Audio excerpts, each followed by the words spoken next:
ce nouvel épisode de Vlogtober. Je suis ravie de vous retrouver aujourd'hui. Nous sommes samedi 19 octobre.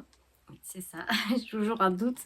Et voilà, c'est enfin le week-end. Je suis trop contente d'être là et j'ai plein de choses à vous dire. Enfin, plein. Du coup, je pense que je vais couper ce Vlogtober en deux. Comme ça, vous aurez peut-être un podcast demain, enfin un vlog demain. Je ne sais pas encore comment je vais m'organiser, c'est pas grave.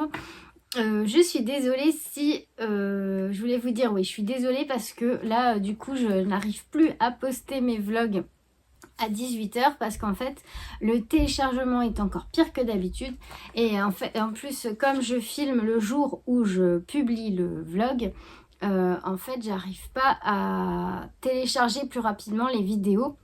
Ça met un temps incroyable et du coup j'arrive pas à faire plus vite que pour 19h, donc veuillez m'excuser pour le petit décalage, mais le principal c'est que les vidéos soient publiées au jour le jour, j'imagine, hein, voilà.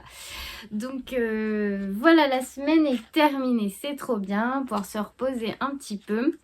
Donc on se retrouve aujourd'hui pour parler un petit peu tricot, enfin pas beaucoup parce que depuis hier j'ai avancé sur rien du tout, si ce n'est ma chaussette, mais alors j'ai fait 2 rangs. Juste pour dire, non, allez, j'ai fait 6 rangs. Juste pour dire que ça y est, j'ai fini le premier diagramme. Celui, donc c'est la Pumpcat Sock de Renard endormi. J'ai fini le premier diagramme, là, avec les chats et puis la petite frise en bas. Et là, j'en suis au 2. Il y a il y a le diagramme B, si je ne me trompe pas, où il y a quelques rangs à faire. Et après, voilà, donc il faut que je m'active un petit peu sur celle-là, surtout si je veux commencer les chaussettes des garçons. Donc, pas d'avancée spectaculaire, je suis désolée. Mais hier soir, au bout de 3-4 rangs, je tenais plus debout, donc je suis partie me coucher. Et là, après avoir filmé ça et cousu un peu, j'espère pouvoir me poser devant une bonne série avec un tricot. Et je pense que je vais tricoter mon gilet parce que je ne l'ai pas tricoté de la semaine. Et il me manque beaucoup, mon gilet Anna. Alors merci pour tous vos messages hier sous le vlog. J'ai quasiment tout lu, j'ai pas encore répondu, je répondrai demain ou ce soir. Mais par contre, un énorme grand merci. Parce que vous avez été plusieurs à m'aider pour ce que je vous avais demandé sur le patron du pull occulte de Lucienne Tricotte. Et donc j'ai fait ma petite recherche par rapport à ce que vous m'avez expliqué. Donc il y a notamment...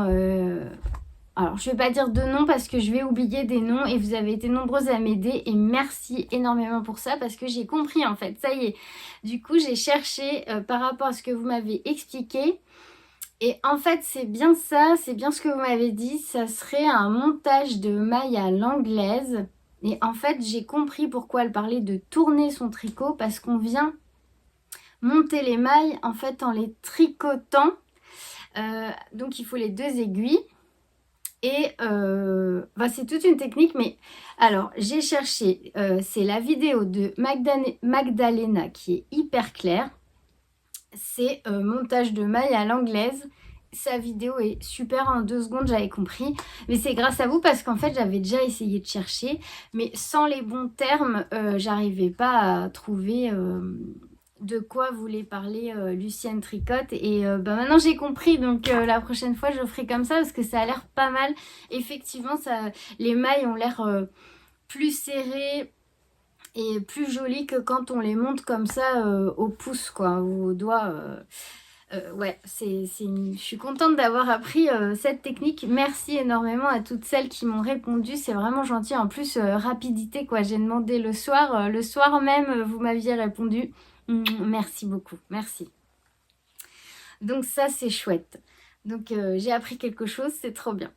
Alors, je vais juste vous parler un peu couture. J'espère que ça va vous plaire, puisque je crois que parmi vous, il y en a quelques-unes qui couent. Alors, j'ai regardé un peu voilà, vos profils sur Instagram de celles que j'ai reconnues.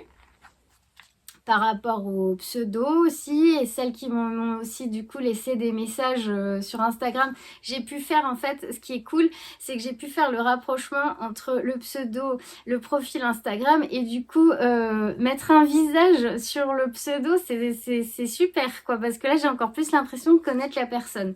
Donc il y a quelques-unes d'entre vous que j'ai pu comme ça identifier, et maintenant je sais à qui je réponds, à qui je parle, c'est vachement bien. Donc il y en a certaines d'entre vous font de la couture, et donc j'avais dit qu'aujourd'hui je ferais, donc je vais commencer parce que j'aimerais bien tricoter, donc je vais pas passer mon après-midi à coudre, mais je vais commencer.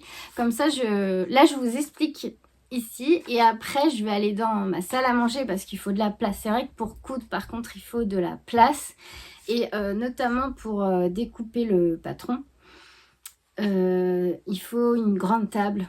Moi, des fois même, je me mettais par terre sur le sol pour pouvoir bien étendre le tissu. Mais je peux déjà vous expliquer là à l'oral, et après je filmerai des petites séquences dans le salon, comme ça vous aurez un petit visuel. Donc, je voulais faire ce patron d'Ikati. Je vous avais déjà dit, j'aime beaucoup Ikati Couture. C'est la robe à robe ou blouse comme on veut, Elona Mum. Et je vous avais montré, il y a plusieurs versions. Vous avez avec un grand volant, un volant partiel, version manche longue, manche courte, version blouse, robe courte ou robe longue. Et moi, je voulais faire robe courte à manche courte parce que j'ai pas la quantité suffisante pour faire manche longue. Et puis bon, je me dis qu'avec un petit truc en dessous, un gilet, ça passera bien. Voilà. Donc, si vous avez jamais cousu vos propres vêtements, je vais partir du principe que vous n'avez jamais cousu vos vêtements. Donc, je prends pas le patron le plus simple. C'est facile à intermédiaire. En même temps, ça va. Pour vous expliquer comment ça sert de tout ça. Donc, il faut déjà, première chose, repérer sa taille. Donc, vous avez un tableau. Je vous montre de loin parce que c'est quand même des patrons payants. Donc, voilà. Vous avez un patron avec mesure et choix de la taille. Donc, là, vous prenez bien vos mensurations. Parce que d'une marque de patron à l'autre, ça correspond pas toujours à votre taille de vêtements que vous achetez en boutique, en grande surface, où vous voulez. C'est pas toujours le cas. Et puis, d'une marque de patron à l'autre, ça change beaucoup. Moi qui fais du 38-40, des fois je peux coudre du 42, voire même moins que ma taille. Donc là, en l'occurrence, en mesurant mon tour de poitrine, tour de taille et taille de hanche, il faudrait que je fasse la taille 40. Ensuite, la deuxième chose qu'on fait, c'est repérer pour choisir son tissu quelle matière est conseillée pour le patron. Donc là, alors c'est un petit tissu léger, forcément, c'est une robe, bon, popeline, batiste double gaze, dénime léger, crêpe de coton viscose, tencel, lin, voilà, des matières souples, faut que ça ait un tombé fluide en fait. Donc moi j'ai choisi une double gaze que j'ai depuis 10 000 ans, je plaisante, mais plusieurs années, que je ne veux pas couper parce que c'est une double gaze que j'ai quand même, voilà, qui a un coût. Et on attend toujours le projet idéal, on a peur de se rater, mais voilà, j'ai choisi de la couper finalement, et c'est de la double gaze Atelier Brunette. Je vous parle assez souvent de cette marque de tissu, mais c'est vraiment qualité sûre. Bon, c'est sûr, c'est un peu plus cher, je suis d'accord, mais c'est vraiment une belle qualité. Les tissus ne bougent pas, même au lavage, et ils sont super agréables à coudre. Donc voilà, moi j'ai choisi ça. Je crois que c'était son coloris Cheese Nut, il me semble. Une espèce de... Là, vous le voyez un peu trop orange. En fait, il est rouille quand même, un peu plus foncé que ça, avec des petites pastilles dorées qui sont brodées en fait dessus. Voilà. Donc je crois que j'en ai 2 mètres. Je sais pas pourquoi j'avais pris, je sais même plus en fait, parce que d'habitude je commande des tissus, Mais quand je commande des tissus, en général, je sais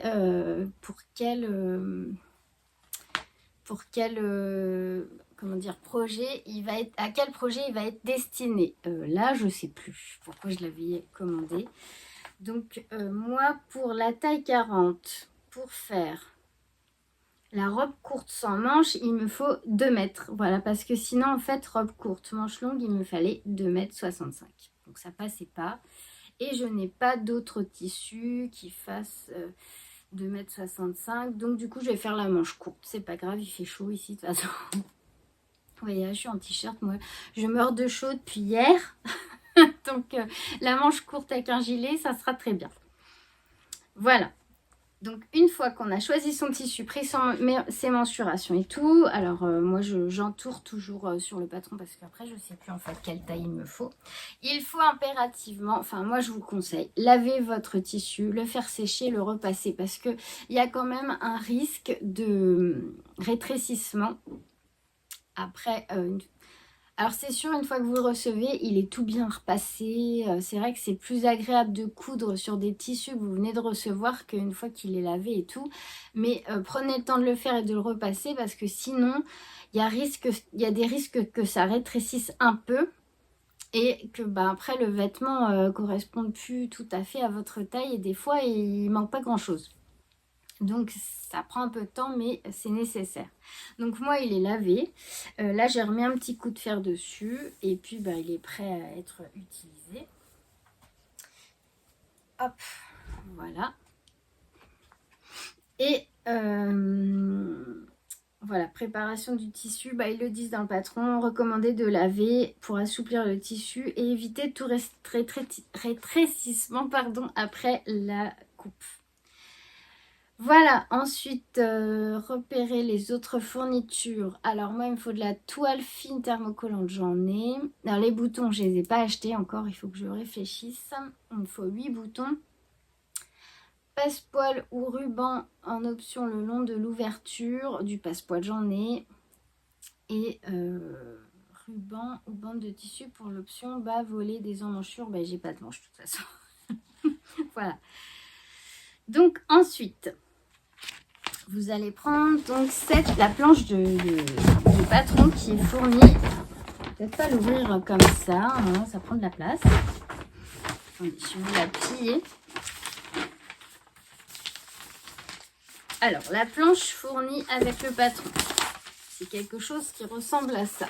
Même si vous achetez des patrons en PDF, quand vous allez l'imprimer, vous allez imprimer plein de feuilles A4 avec des morceaux de ça, comme un puzzle que vous allez venir assembler pour avoir au final les différentes formes, pièces de votre patron. Là par exemple, ici on a le devant, partie gauche.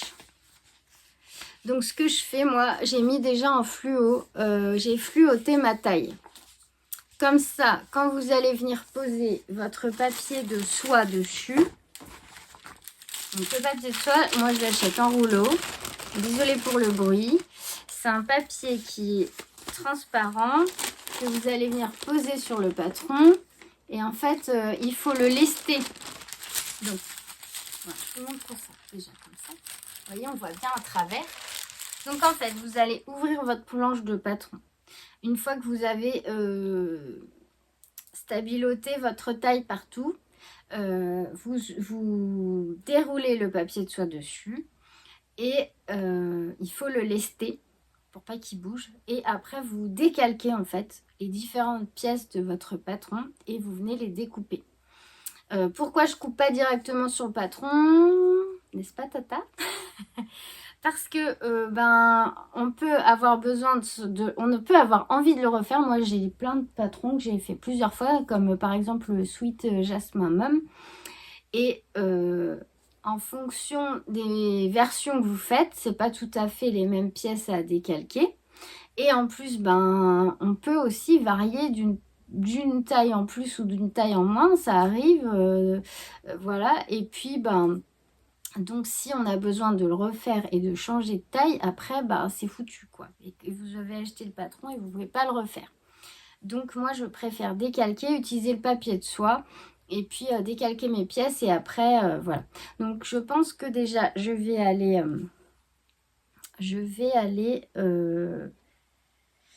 décalquer mes pièces de patron. On va faire une petite pause. Et avant la petite pause, je vais juste vous montrer... je mets en pause la couture, on y revient tout à l'heure. Parce que je voulais juste vous dire que, grande nouvelle, ça y est, la boutique est mise à jour. Donc, les nouveaux sacs à projet sont en ligne et les bouillottes sèches aussi. Donc, jusqu'à la prochaine, j'espère refaire une mise à jour avant Noël, bien sûr. Et là, je voulais vous montrer, par exemple, celui-ci que je trouve très beau. Enfin, là, je suis contente parce que des fois, je suis pas hyper satisfaite, mais là, pour une fois, je suis hyper contente de mon produit. Et voilà, c'est un produit soigné et j'aime vraiment beaucoup cette matière-là. C'est épais, ça rend le sac robuste et rigide. J'aime beaucoup. Voilà, donc ça, c'est un grand sac, c'est un taille L. Je crois que j'ai fait qu'un seul taille M pour l'instant. Et je voulais vous montrer parce que, en fait, je l'ai rempli. Donc, pour vous dire que, par exemple, alors à l'intérieur, il y a 6 poches. Alors déjà, le sac, hein, il tient debout. Donc, ça, c'est super bien. Et oui, je voulais vous montrer, dedans, il y a 6 écheveaux. Et vous voyez la place qui reste encore pour mettre, par exemple, votre projet. Là, je vous montre, je les enlève. J'ai 3 écheveaux. J'en ai mis 5, mais je pouvais en mettre même 6 et 7, quoi. Donc, ceux-là, ils sont tous au fond du sac. Hop, vous pouvez mettre votre projet par-dessus. J'y ai glissé 2 jeux d'aiguilles circulaires. J'y ai mis aussi des grands ciseaux. J'ai mis aussi, regardez, hein, les poches sont bien profondes. Et j'ai mis sur les poches la matière de la gabardine Atelier Brunette. J'ai mis aussi ma boîte de marqueurs. Franchement, il y a énormément de possibilités de rangement dans ce sac. Il est très gros et voilà, il se ferme super bien.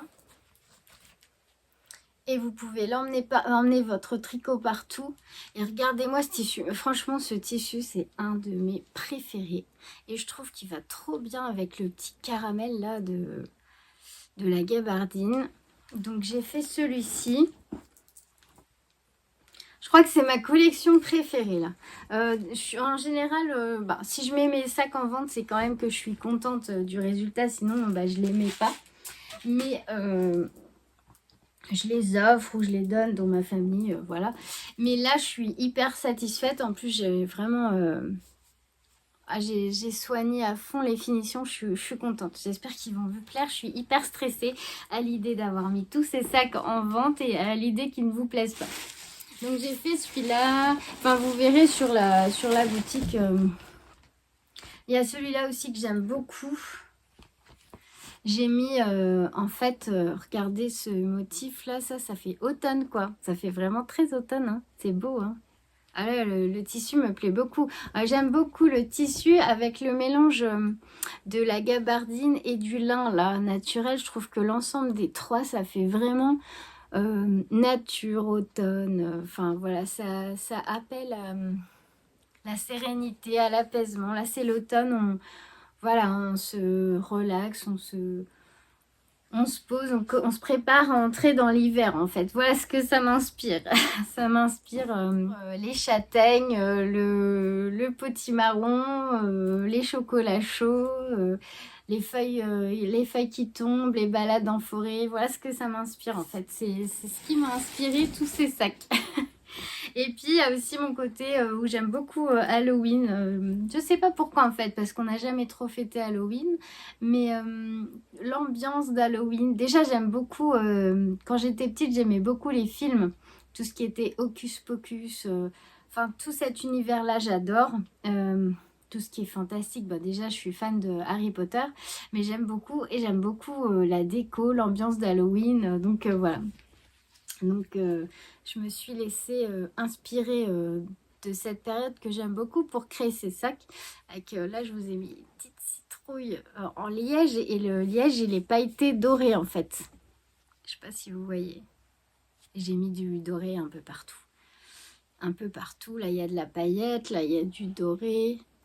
Je pense que c'est plus parlant, c'est pour ça que je me permets de vous les montrer là, parce que c'est plus parlant en fait en vidéo que sur les photos sur ma boutique, parce que j'arrive jamais trop à retranscrire par photo tout ce qu'il peut y avoir comme détail sur le sac en fait. Donc là au moins quand je vous le montre, je peux vous le dire. Voilà, j'ai utilisé un fil doré métallisé. J'ai la petite citrouille, elle est dorée. Enfin voilà quoi. Pourquoi j'ai associé tel tissu à tel tissu. Il y a aussi celui-ci. Là c'est du velours. Hein. C'est aussi une matière qui fait très automne-hiver quoi. Et alors ce que j'aime sur celui-là, c'est mon petit passepoil, c'est de la marque Petit Pan, je sais pas si vous connaissez. C'est aussi un des créateurs de designers de tissus que j'aime énormément. Surtout pour l'originalité des motifs et des tissus très colorés. Donc voilà. Je sais pas si vous voyez bien. Voilà, ben, il y en a d'autres. Je vous laisse aller les découvrir sur la boutique si vous voulez. Alors, ça y est, je commence à faire tout tomber. Je vais attendre d'arrêter la vidéo pour ranger un peu. Ce que je vais faire là, ben, c'est que je vais aller décalquer et couper mes pièces de patron. Comme ça, vous verrez comment je fais. Si le vlog est trop long, je le couperai en deux. Hein. Non, ne vous inquiétez pas s'il y aura s'il y a qu'une partie aujourd'hui. Voilà, je vous fais des gros bisous. Je vais décalquer mon patron et on se voit tout à l'heure.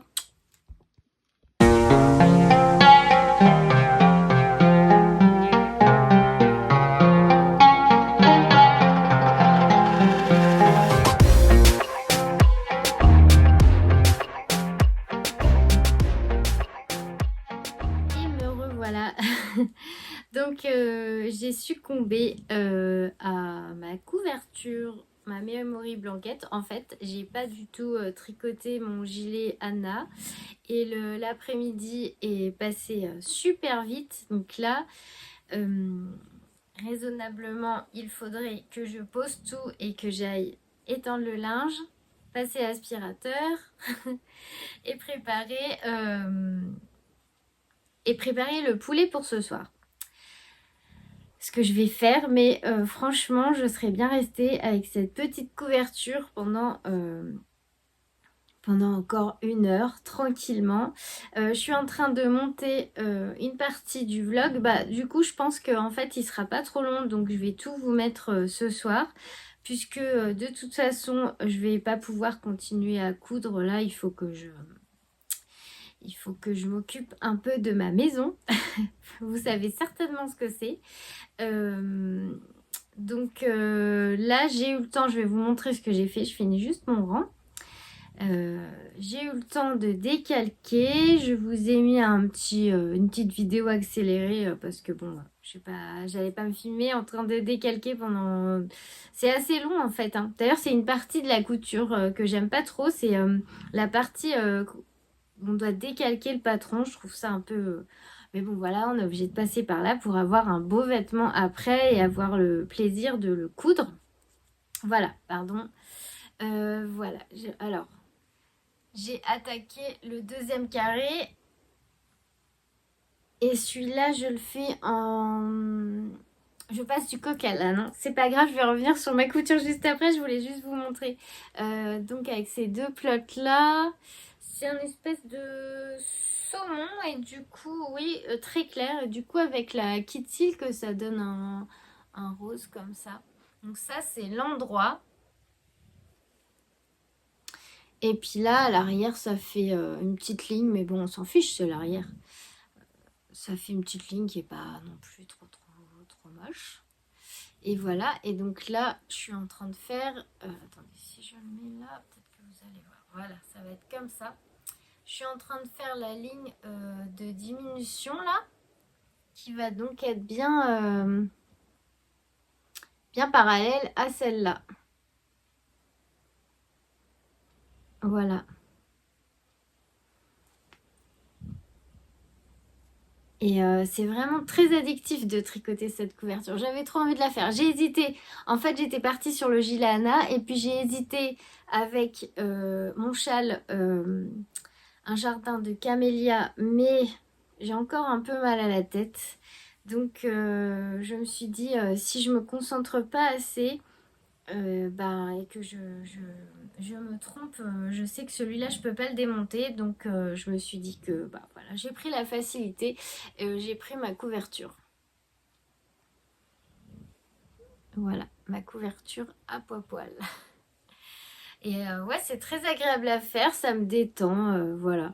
Donc j'ai commencé, j'ai pris ça le temps de monter mon vlog. Aujourd'hui, j'ai pas trop, pour l'instant, j'ai pas trop galéré à télécharger. On va voir quand il faudra télécharger sur YouTube. Alors, je vous montre ce que j'ai fait. Ah, je pense que du coup, là, on va s'arrêter là. Et puis, au moment où je vais donc couper mon tissu, enfin épingler et couper, bah, je referai une petite vidéo. Donc, ça sera dans la semaine parce que je pense que ça sera mercredi. Parce qu'il faut quand même du temps. C'est ça la couture, c'est que j'ai pas envie de tout déballer pour 30 minutes. Il faut vraiment que j'ai au moins 1 ou 2 heures devant moi, quoi. Voilà, donc, je vous avais dit, on prend le plan, le patron. On décalque les pièces. Alors, pour décalquer les pièces, donc je vous montre ce que ça donne, par exemple,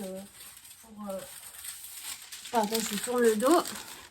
Par exemple, pour le devant, là. Alors, ce qui est bien et que je n'ai pas fait moi parce que je trouvais plus, c'est de tracer au feutre noir, un feutre noir à pointe fine. Ça, c'est l'idéal pour les patrons, pour être précis mais avoir un trait un peu épais. Le stylo, comme j'avais moi, c'est vraiment pas ouf, je trouve.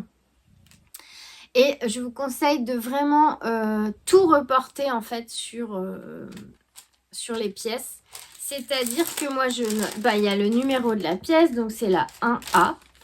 Je note que c'est le patron Elona Mum. Je note la taille parce que en fait, je me suis déjà retrouvée à me retrouver avec un morceau de patron comme ça, sans savoir de quel patron il venait et quelle taille j'avais fait. Donc maintenant, je note tout. Donc Elona Mum, taille 40.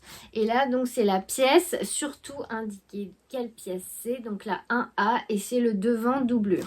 Et en fait aussi, ici, je viens noter combien de fois il faut la couper. En fait, celle-là, il faudra la couper 2 fois parce qu'elle va servir pour le devant et pour la doublure. Ici, vous avez alors tous les repères aussi, il faut les noter. Les pinces, par exemple, là, il y a l'emplacement des boutons. Ici, c'est le droit fil. Donc, c'est pour vous repérer quand vous allez mettre votre papier de soie sur le tissu. En fait, il faut toujours que cette flèche-là qui s'appelle le droit fil, elle doit être parallèle au droit fil de votre tissu, qui est en fait le bord de votre tissu. Voilà, pour bien couper le tissu. C'est une question, en fait, c'est surtout pour les jerseys, en fait.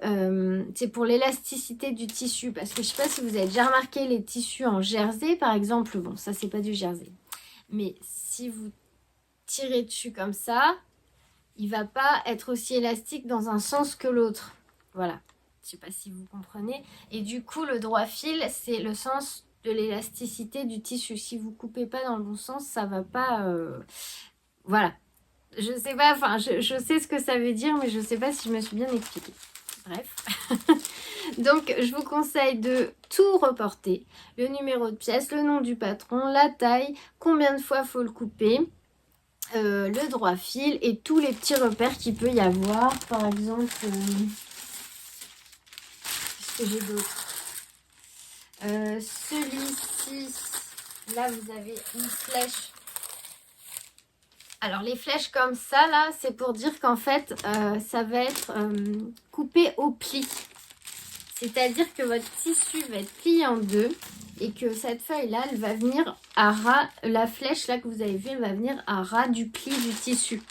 Et après, ça sera une pièce qui sera dépliée. Je pose ça parce que je trouve que ça fait du bruit. Je ne sais pas si c'est très agréable pour vous. Donc voilà, on coupe tout, on note tous les détails sur les pièces. Ça évitera en plus d'aller rechercher là-dessus après. Et puis, faut bien noter les repères des boutons, les fronces. Enfin, vraiment, faut tout renoter sur chaque papier de soie. Et après, c'est ces papiers de soie là qu'on va venir épingler sur le tissu pour le couper, mais pas de n'importe quelle façon. En général, dans les patrons, vous avez un plan en fait, en fonction de la lèse de votre tissu. Alors la lèse, en fait, c'est la largeur du rouleau, c'est la largeur de votre tissu, parce qu'il y en a des plus ou moins larges. Moi, par exemple, là, il est assez, il est peu large. Alors là, c'est pour une laisse de 1,40 m. En fait, il vous conseille de plier le tissu en deux et il vous montre comment positionner vos pièces de patron pour les épingler et les couper. Quand c'est des tissus plus larges, souvent, on vient faire... on ne plie pas en deux, mais on vient le plier comme ça. Vous voyez? Et on va mettre les pièces de tissu ici. Ça dépend vraiment de la largeur de votre tissu. Donc après, c'est ce qu'on fera la semaine prochaine. On va venir plier notre tissu selon les indications, déposer les pièces de papier de soie, les épingler et couper donc le papier de soie sur le tissu pour avoir les pièces de tissu. Et dans le patron, avant de couper, il faut regarder si les marges de couture sont comprises ou non. Parce que si elles ne sont pas comprises, il faut les rajouter avant de couper le tissu. Et là, de toute façon, Icati, en général, les marges sont, elles sont comprises dedans. Je l'ai vu en plus, c'est écrit là. Marge de couture incluse. Alors ça, c'est super bien parce qu'il n'y a pas à les rajouter. 1 cm pour toutes les coutures. Voilà. Et ils vous disent, sauf côté de la jupe, voilà, il faut suivre les instructions. Et vous avez aussi la légende qui est là. Vous voyez, droit fil, ligne de fronce... Voilà. Bon, voilà. Voilà pour aujourd'hui. Ce petit moment couture, je me doutais qu'on n'aurait pas le temps de faire de décalquer et de couper le tissu. En général, moi, ce que je fais, c'est que voilà, je me décalque un patron ou deux des fois et je les mets de côté. Et puis, un jour, je fais que ça. Et puis, une autre fois, quand j'ai du temps, je vais couper tout. Si j'ai le temps, je commence à coudre. Et puis, si j'ai pas le temps, je mets mes pièces coupées de côté. Et hop, après, une autre journée, je passe à la couture. À moins que vous ayez toute une journée. Et auquel cas, là, vous pouvez faire toutes les étapes le même jour. Voilà, et moi je vais finir un ou deux rangs de cette couverture parce que ça me fait bien envie. Il est 18 h, je finis de monter le vlog et après je vais quand même faire 2-3 tâches ménagères avant de préparer le repas. Je vous remercie beaucoup d'avoir regardé cette vidéo, d'avoir partagé ce petit moment avec moi, ça m'a fait très plaisir. Donc demain c'est dimanche, donc il n'y a pas de vlog, il y en aura un lundi. On se retrouve en début de semaine. Je vous souhaite un agréable dimanche, reposez-vous bien et puis bon moment tricot à toutes. À bientôt.